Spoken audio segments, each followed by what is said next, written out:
Praise the lord, హల్లెలూయా. దేవుని నామంలో మీ అందరికీ వందనాలు. బాగున్నారా అండి?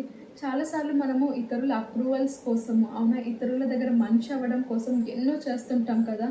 ఇంకా మంచి కోరుకోవడము, ఎంతో తప్పిస్తుంటాం కదా వాళ్ళ వాళ్ళ లైఫ్ మంచిగా అవ్వాలని.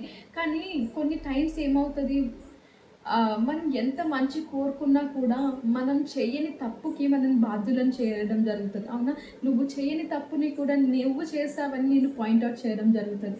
అటువంటి టైంలో మనకు అనిపిస్తుంది కదా, నేను ఏం తప్పు చేశాను, దేవుని చెప్పిందే కదా నేను చేశాను, దేవుడు నిన్ను వలె నీ పొరుగు వారిని ప్రేమించమన్నారు కదా, నేను అదే చేస్తున్నాను కదా, నేను నా పొరుగు వారిని ప్రేమిస్తున్నాను కదా, మరి మంచే కదా నేను కోరుకుంది, ఆయన నా జీవితం ఎందుకు ఇలా జరుగుతుంది, నేను చెయ్యని వాటికి కూడా నన్ను ఎందుకు పాయింట్అవుట్ చేస్తున్నారు అని, ఎందుకు నా జీవితం ఇలా ఉంది అన్న తలంపులతో ఉన్నారు కదా. అయితే దేవుడు ఈరోజు ఒక మాట మాట్లాడబోతున్నాడు. ఏంటో చూద్దామా? యెషయా గ్రంథము 43వ అధ్యాయం 3వ వచనం. Isaiah chapter 43 verse 3. You are precious to me, you are honoured and I love you.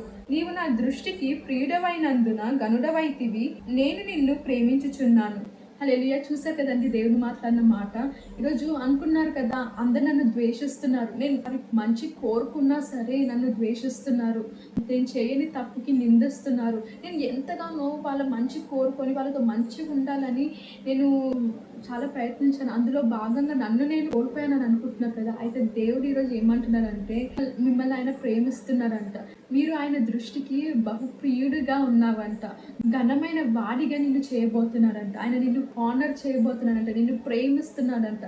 ఈరోజు నువ్వు వరల్డ్ హానర్ గురించి ఎదురు చూస్తున్నావేమో, వరల్డ్ నిన్ను హానర్ చేయాలని. దేవుడు ఏమంటున్నాడంటే, ఆయన నిన్ను హానర్ చేయబోతున్నాడంట, ఆయన నిన్ను ప్రేమిస్తున్నాడంట, ఆయనకు నువ్వు ప్రిషియస్గా ఉన్నావంట, ప్రియుడుగా ఉన్నావంట.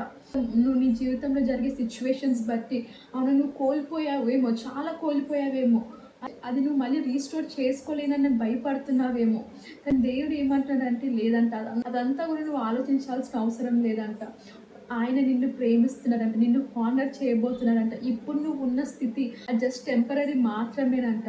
సో భయపడకు, దిగులు పడకు. దేవుడు నిన్ను గొప్పగా హెచ్చించబోతున్నారు, గొప్పగా నీ పొజిషన్ని పెట్టబోతున్నారు. ఎక్కడెక్కడైతే నువ్వు తలదించుకున్నావో, ఎవరెవరి దగ్గర అయితే నువ్వు తలదించుకున్నావో, అవునా, ఎవరెవరి దగ్గర అయితే నువ్వు అప్రూవల్ కోసం వెళ్ళి మాటలు అనిపించుకున్నావో, వాళ్ళందరి దగ్గర దేవుడు నిన్ను తలగా పెట్టబోతున్నాడంట, గొప్ప పొజిషన్లో పెట్టబోతున్నాడంట.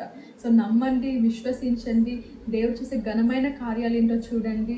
ఎందరికో మీ జీవితంలో జరిగే సాక్ష్యాలు చెప్పి దేవుని గణపరచండి. Amen. God bless you all.